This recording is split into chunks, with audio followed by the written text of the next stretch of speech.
नमस्कार। फिर से एक बार स्वागत है मेरे चैनल पर। मैं हूं राज। आप देख रहे हैं हाईवे 33। दोस्तों, आज की कहानी राज नारायण जी ट्रक ड्राइवर की है। राज नारायण जी का कहानी ये नासिक हाईवे की है। राज नारायण जी अपना ट्रक में प्याज का लोड करके दिल्ली के लिए निकले थे। ये बात 2014 की है। तो चलते हैं दोस्तों हाईवे 33 के सफ़र पर। लेकिन दोस्तों, आपने मेरे चैनल को सब्सक्राइब नहीं किया है तो जल्दी से कर लीजिए और साथ में बेल आइकन को दबाना मत भूलिएगा।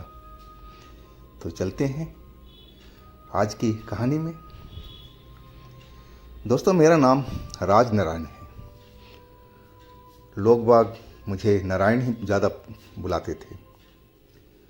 यह 2014 की बात है।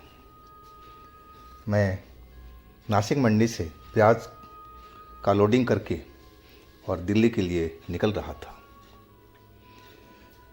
मेरे साथ में मेरा असिस्टेंट ओमवीर, जिसको मैं ओमी ओमी करके बुलाता था, उसकी उम्र लगभग 23-24 साल की थी और मेरी उम्र 40 के आसपास थी। जब हम मंडी से निकले थे तभी 10 बज चुका था रात का। हम अपना ट्रक को अच्छी तरह से तिरपाल से ढक करके और निकल पड़े थे हाईवे की तरफ। अभी हमने रात का खाना भी नहीं खाया था। ये लोडिंग में इतना ही टाइम ज़्यादा हमारा लग चुका था और ऊपर से तिरपाल बांधना, उनमें भी टाइम ज़्यादा ही लग चुका था। हमने सोचा चलो हाईवे पर किसी लाइन के होटल में, किसी ढाबे पर रुक करके खाना खाया जाएगा। और हम हाईवे पर आ चुके थे और कुछ किलोमीटर चलने के बाद में एक लाइन ढाबा आ चुका था और वहाँ पर हमने देखा कि और भी ट्रक लगे हुए थे और ड्राइवर चारपाई पे बैठे खाना खा रहे थे। हमने भी अपना ट्रक एक साइड में लगा दिया। हाथ पैर धो करके हम दोनों जने और एक चारपाई पर जा कर के बैठ गए थे। उनका लड़का आ गया होटल वाले का, बोला जी खाने का बताओ क्या खाओगे। हमने खाने का ऑर्डर दे दिया था। अंधेरी रात थी लेकिन लाइट यहाँ पर चकाचक रोशनी थी। रोड तक सजा रखा था लाइटों से। हालांकि मुझे लग रहा था कि वहाँ पर जनरेटर चल रहा था, है कि जनरेटर चलने की आवाज़ भी आ रही थी और रोशनी तो भरपूर हर जगह फैली हुई थी। हमारे बगल में 3-4 ड्राइवर अपने अपने मंजी पर बैठ कर के खाना का आनंद ले रहे थे और आपस में एक दूसरे से कुछ बात भी करते जा रहे थे। हम भी उनके बगल में ही थे। अभी हमारा खाना आने में शायद टाइम लग रहा था और तभी मैंने देखा कि एक साधु जैसे कपड़े पहने हुए और थैला हाथ में लिए हुए वो काउंटर पर पहुंच गए थे, ढाबा का काउंटर पर, होटल के काउंटर पर, और उनसे, ढाबे वाले से कुछ बात करने लगे थे। लेकिन ढाबे वाले ने शायद सर हिला दिया था और वो वापस मुड़ गए थे। हमारी मंजी की तरफ से अब गुजरने लगे थे। उनका चेहरा थोड़ा सा उदास हुआ पड़ा था। शायद मुझे तो यही लगा था कि वो खाना मांगे होंगे और ढाबे वाले ने मना कर दिया है। मुझे तो ऐसा ही लगा था। मैं साधु संत का बहुत ही आदर करता था और जैसे ही साधु हमारे मंजी के पास में आए, मैंने उनको प्रणाम किया तो वो भी प्रणाम का जवाब दिए। नहीं बाबा, बैठो 2 मिनट आप। मैं चारपाई पर थोड़ा सा सरकते हुए बोला कि बाबा बैठो आप। बाबा मेरी तरफ देखते रहे। नहीं बाबा बैठ जाओ आप। बाबा बैठ गए थे। नहीं बाबा आप भोजन करेंगे। वो मेरी तरफ देखने लगे थे। मैंने कहा बाबा आप भोजन करेंगे। मैं 2-3 बार पूछा, तब उन्होंने सर हिलाया कि हाँ मैं करूँगा। मैं तो भोजन के लिए ही गया था इस होटल वाले पर, लेकिन उसने तो मना कर दिया, कह रहा कि बहुत भीड़ है, आप बाद में आना। मैं समझ गया था कि मैंने जो देखा था, मुझे ऐसा ही लगा था कि होटल वाले ने शायद बोल दिया होगा कि आप भी रुक जाओ, आप ग्राहक को निपटा करके आपको मैं भोजन कराऊंगा। और बाबा जल्दी में थे। यानी कोई बात नहीं बाबा, आप बैठो आराम से, हाथ पैर धो लो, और भोजन हमने मंगाया हुआ है, पहले आप भोजन करना। बाबा तैयार हो गए थे, हाथ पैर धो करके आ गए। तब तक हम दोनों जने का खाना आ चुका था, और मैं अपना थाली बाबा के आगे रख दिया था। तो मेरा जो लड़का था ओमी बोला, उस्ताद आप क्या खाओगे? यानी कि बेटा तुम खाओ, मैं बाबा खा लेंगे, और मैं दूसरा खाना का ऑर्डर करता हूँ, शायद थोड़ा देरी होगा ना, कोई दिक्कत नहीं है, हम बाद में खा लेंगे, तुम लोग खाओ। ओम बीर खाने लगा था, और वो बाबा भी खा रहे थे, शायद वो भूखे थे और जल्दी जल्दी खाना खा लिए थे। और फिर वो हाथ धो करके और मुझे बोले कि बेटा जीते रहो, आशीर्वाद दिया, मेरे सर पर भी हाथ रखा, और बोले कि बेटा हम चल रहे हैं, हमें नासिक ही जाना है। यानी कि बाबा आप पैदल ही जा रहे हो?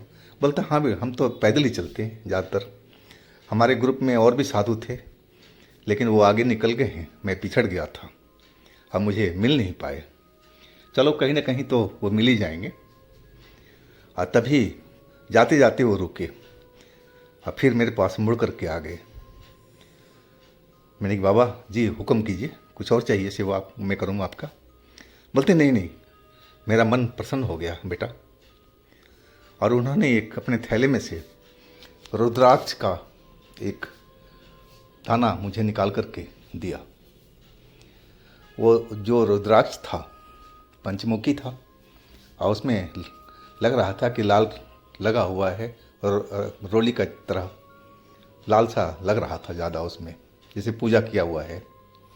और मुझे वो पकड़ा दिए, मैं अपना दोनों हाथ से ले लिया, और वो साधु बाबा बोले कि बेटा इसको संभाल के अपने पास में रखना, ये सदैव तुम्हारी रक्षा करेगा और तुम्हें आगे बढ़ाने का काम करेगा। वो बाबा बोलने लगे थे और बोले कि देखो बच्चा, आज अमावस्या की रात है, आज तुम लोग तो रात में सफ़र करते रहते हो, तो ये जो रुद्राक्ष है जो मैं दिया हूँ, कोशिश करना कि अपने गले में लगा लो, और या फिर अपने बाजू पर बांध लेना, इसमें माला की तरह लगा लेना इसको। मैं बोला ठीक है बाबा, जहाँ मैं टाइम मिलेगा तो कर लूँगा। मैं देखा था उसमें सुराख हुआ पड़ा था, और एक धागे में पिरोया जा सकता था। मैंने कहा ठीक है बाबा, और वो बाबा फिर चल पड़े थे अपने मंजिल की तरफ। अब हम लोग खाने पीने से अब वहाँ से निपट लिए थे। उस रुद्राक्ष को मैं अपनी जेब में, ऊपर वाले जेब में रख लिया था कि चलो कहीं टाइम मिलेगा कल तो मैं इसको उचित जगह पर रखूँगा, या फिर कोई धागा में पिरो करके अपने बाजू पर बांध लूँगा। मुझे बाबा की बात पर यकीन था, बाबा बिल्कुल सच्ची बोल रहे थे, मुझे लग रहा था दिल से बोल रहे थे। और हम अब ट्रक में आ बैठे थे, हम चल पड़े थे अपने रास्ते पर। उस होटल से, उस ढाबा से करीब करीब हम 5-7 किलोमीटर आगे चले होंगे। रात तो अंधेरी थी ही, और सुनसान भी थी रोड, कि अब धीरे धीरे जो ट्रैफिक था वो रोड का ख़त्म हो चुका था। हमें तो लग रहा था कि हमारे आगे पीछे में कोई गाड़ी चल ही नहीं रही है, अकेला हम इस रोड पर चलते चले जा रहे हैं। और जैसे ही 5-7 किलोमीटर हम आगे पहुँचे थे, ये क्या एक जैसे तूफान सा आ गया हो, आंधी चलने लगी थी तेज तेज, और भी लगा कि जैसे बाउंडर की तरह में जो वहाँ के सूखे पत्ते थे, धूल मिट्टी थी, सब उड़ उड़ करके हमारे स्क्रीन पर, शीशे पर सब टकरा रही थी। मुझे तो ऐसा लग रहा था कि आगे बिल्कुल मुझे दिखाई भी नहीं पड़ रहा था।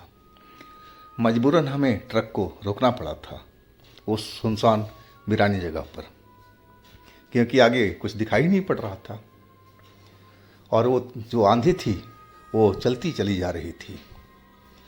और जब वो शांत हुई, हल्की हल्की होने लगी, और तभी लगा कि मेरा ट्रक का इंजन बंद हो गया। और वो भी नीचे से आवाज़ आई थी, कुछ आवाज़ आई थी, और इसके बाद में जलने की बदबू आने लगी और इंजन हमारा ट्रक का बंद हो चुका था। अब तूफान तो आंधी तो थम चुका था और हमने ट्रक दोबारा स्टार्ट करने की कोशिश किया तो बिल्कुल नहीं हुआ। मुझे लगा कि जो बैटरी का मेन तार है वही शायद टूट गया है या जल गया है। और हम नीचे पहुंच चुके थे। देखने लगे कि तार कहाँ से टूटा है, कहाँ से जला है। तो मैंने देखा कि एक जगह पर जॉइंट पहले भी लगा हुआ था और उसमें टेप वगैरह मारा था, वहाँ से वो तार जल गई थी और तार दोनों साइड में लटक गई थी और जला हुआ मुझे दिखाई भी पड़ रहा था। अब ऐसा नहीं था कि नया तार लगाने की ज़रूरत थी, उसी तार को हमें दोबारा अच्छी तरह से साफ सुफ करके और जॉइंट लगा देना था, हमारा ट्रक स्टार्ट हो जाता। और मैं अपने लड़के को बोलने लगा, ओमी को, कि तुम जा कर के ट्रक से टेप और प्लास निकाल ले आओ और ताकि हम लोग इस जॉइंट को लगा करके आगे चल पड़े। वो गया केबिन में, लेकिन उसको सामान ही नहीं मिल रहा था कि प्लास कहाँ है, टेप कहाँ है। मैंने कहा ठीक है तुम नीचे आ जाओ। मैंने उसको नीचे बुला लिया था और मैं खुद केबिन में चला गया था। अभी मैं उस थैले को ढूंढ ही रहा था जिसमें हमारा वो टेप था, जिसमें मेरा औजार था, और पता नहीं कहाँ वो किस जगह पर मैंने रख दिया था, मुझे ध्यान ही नहीं आ रहा था। और कुछ देर मुझे उसको ढूंढने में लग गया और एक जगह मुझे वो फिर मिल गया था। और जैसे ही मैं उठा करके थैले को अपना प्लास और टेप निकाला, उसी वक्त में जो ओमी था बहुत तेज चिल्लाया, बहुत डरी हुई आवाज़ में, उस्ताद, एक ही बार में ऐसी आवाज़ निकाला था और फिर उसकी आवाज़ खामोश हो गई थी। मैं चिल्ला करके बोला, क्या हुआ ओमी, क्या हुआ तुम्हारे साथ में, क्यों चिल्ला रहे हो? लेकिन ओमी तो कोई जवाब ही नहीं दे रहा था। अब मैं जल्दी से केबिन से नीचे उतर गया। मैं देख रहा हूँ कि जहाँ ओमी खड़ा था अब वहाँ पर नहीं है, थोड़ा दूरी पर जो रोड के ज़मीन पर पड़ा हुआ है नीचे। और उसके पास में एक भेड़िए जैसा कोई जानवर उसके सर के पास में खड़ा उसको घूर रहा था। अब तो मैं उस जानवर को देख करके, और एक पल तो मैं डर ही चुका था, और उसकी जो आंखें थी वो बिल्कुल लाल लाल सी दिखाई पड़ रही थी। अब मैं तो समझा कि शायद ये हमला कर दिया है ओमी पर, इसी वजह से ओमी नीचे गिरा पड़ा है, शायद बेहोश हुआ पड़ा है। अब मैं अपने औजार से जो तार जोड़ने वाला था उससे मैं धमकाने लगा, उसको भाग जा, यहाँ से भाग जा। लेकिन वो जो था भेड़िया जैसा जानवर, वो बिल्कुल ओमी के सर के पास में खड़ा अब मेरी तरफ घूरने लगा था और गुर्राने भी लगा था, जैसे तुम यहाँ से भाग जाओ ना तुम्हें भी मैं मार दूंगा। उसका देखने का मतलब यही था, मुझे यही लग रहा था। लेकिन मैं उससे डरा नहीं। अब मेरा लड़का नीचे ज़मीन पर गिरा हुआ है, अब मैं कैसे उसको छोड़ दूं? और मैं आगे की तरफ बढ़ने लगा उसको धमकाते हुए, तू यहाँ से भाग जा, भाग जा, भाग जा, हट जा यहाँ से मेरे लड़के के पास से। और जैसे मैं आगे आगे बढ़ता रहा, वो जो जानवर था वो पीछे पीछे होता गया। जितना कदम मैं आगे बढ़ता था उतना कदम वो पीछे होता जा रहा था और मैं अपने लड़के के पास में अब पहुंच गया था। अब मैं उसको आवाज़ लगाने लगा, ओमी उठ जा, ओमी उठ जा, क्या हुआ तेरे को, डर मत, उठ जा, होश में आ जा, क्या हुआ? लेकिन ओमी तो बिल्कुल खामोश पड़ा हुआ था। बिल्कुल जैसे मर चुका हो। अब मैं डर गया था एक बार कि कहीं ओमी मर तो नहीं गया।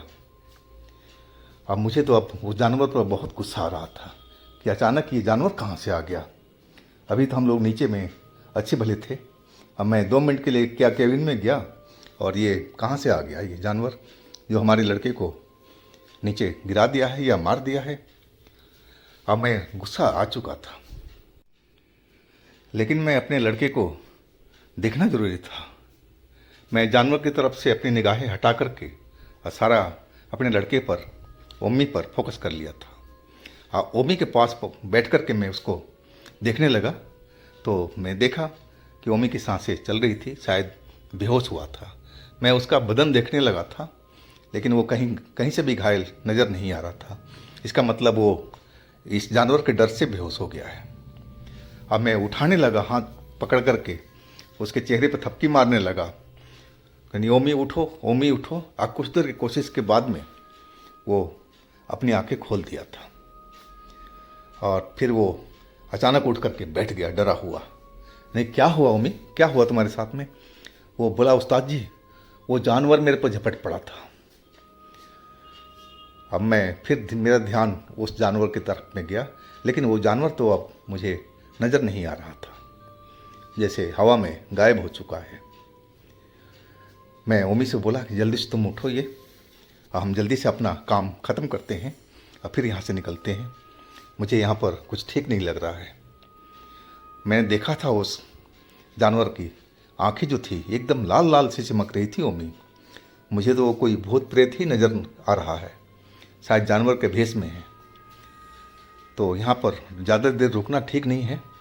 तुम टॉर्च की रोशनी इस साइड में करो कि मैं जल्दी से तार को जोड़ूं और ट्रक स्टार्ट करके निकला जाए।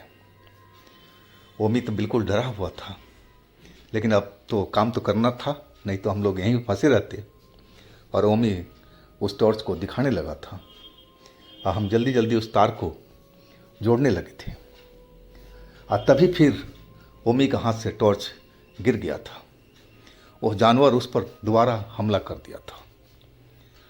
अब ओमी तो जैसे ऐसे चिल्लाया था जैसे उसकी जान निकल गई थी। और मैं उठ करके खड़ा हो गया था झटके से। मैं तो ओमी के बस बगल में ही था। नहीं, क्या हुआ ओमी, फिर जानवर ने झपटा मारा क्या? वो हाँफता बोला, हाँ उस्ताद देखो। और मैं जब पीछे मुड़ करके देखा उसके ओमी के पीछे, तो वही जानवर अपनी लाल लाल आंखों से मेरी तरफ अब घूरने लगा था। शायद वो अब मुझ पर हमला करने वाला था। अब मैं भी डर गया था इसका देख कर के हालात, कि पता नहीं कौन सा जानवर है और क्यों ये ओमी पर बार बार हमला कर रहा है। और मैं बिल्कुल ओमी का हाथ पकड़ कर के पीछे खींचने लगा था। तार में तो जोड़ दिया था, लेकिन हमने अभी टेप को लगाया नहीं था, तभी ओमी पर हमला हो गया था। और मैं उसको हाथ पकड़ कर के और खींचते हुए कि ओमी ट्रक के केबिन में चल, जल्दी तू अंदर बैठ। और मैं उसको पहले चढ़ा दिया था केबिन में, और इसके बाद में पीछे मुड़ता हुआ देखते हुए कि कहीं वो अचानक हम पर हमला न कर दे। लेकिन मैं नोटिस किया कि जब मैं वहाँ पर खड़ा हो जाता था, वो जानवर लाल आँखों वाला रुक जाता था। क्योंकि पहली बार भी ओमी पर जो हमला किया था तब मैं नहीं था, और दूसरी बार मैं अंदर काम कर रहा था इंजन के नीचे, और तब वो ओमी बाहर था, टॉर्च दिखा रहा था, तब उसने हमला किया था। कि इसका मतलब वो मुझसे डर रहा था, या मुझ में कोई ऐसी शक्ति थी जो उसे घबरा रहा था, वो मेरे नज़दीक में नहीं आ रहा था। और हमने जो अपना टेप का काम था वो अधूरा छोड़ कर के हम ट्रक में अंदर बैठ गए थे। ट्रक तो हमारा स्टार्ट ही हो जाएगा। डर था कि कहीं लोहे के बॉडी पर तार टच करे तो फिर धमाका हो जाएगा, स्पार्किंग हो जाएगी, तार फिर जल जाएगा। लेकिन हम इतना तो कर ही सकते थे कि इस एरिया से हम निकल करके और सुरक्षित एरिया में जा कर के दोबारा हम टेप को लगा सकते थे। और वही हमने किया था। ट्रक हमारा अब स्टार्ट हो चुका था, लेकिन जो जानवर था वो रोड पर खड़ा हुए अभी भी हमें घूर रहा था। हम ट्रक को आगे अब बढ़ा दिए थे, लेकिन हमारी निगाह उस पर लगी हुई थी। और जैसे ही हम थोड़ी दूर आगे पहुँचे थे, वो अच्छा भला हमें दिखाई पड़ रहा था और अचानक वो जैसे धुआं में गायब हो चुका हो, आसमान में गायब हो चुका हो। वो बिल्कुल अब नज़र नहीं आ रहा था। अब हमें तो बिल्कुल परफेक्ट हो गया था कि वो किसी जानवर के भेष में कोई प्रेत आत्मा थी या कोई प्रेत ही होगा। डर तो हमें बुरी तरह से लग रहा था, हमें भी। ओमी की तो हालत ही खराब थी। ओमी पर तो वो 2 बार झपट्टा मार चुका था, लेकिन शुक्र था कि घायल नहीं हुआ था ओमी। बस डर गया था। पहली बार भी डर के बेहोश हो गया था और दूसरी बार तो उसको नीचे ही गिर गया था डर के मारे में। उसका कोई चोट वोट नहीं लगा था।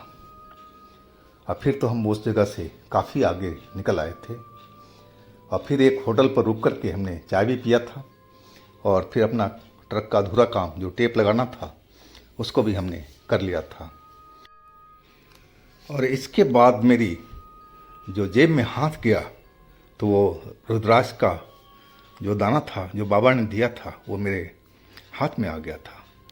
अब मुझे समझते देर नहीं लगी कि जो शक्ति ने मुझे बचाया है वो इसी रुद्राक्ष का कमाल है, सब इसी की महिमा है। तो दोस्तों, इसके बाद तो हम उस रोड पर कभी भी गुजरते थे, रात में या दिन में, डर तो ज़रूर लगता था, और ख़ास करके तो रात में। लेकिन उसके बाद हमारे साथ में ऐसी कोई घटना नहीं हुई थी।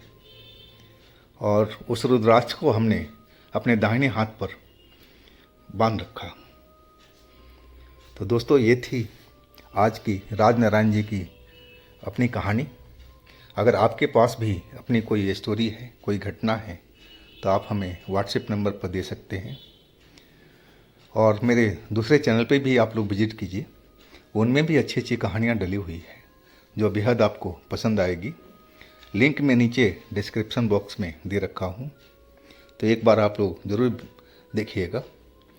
और मेरे इस चैनल को भी सब्सक्राइब कीजिएगा, लाइक कीजिएगा, शेयर कीजिएगा। फिर हम मिलते हैं अगले दिन एक नई घटना के साथ में। आप लोग अपना बहुत ही ख्याल रखिएगा। नमस्कार।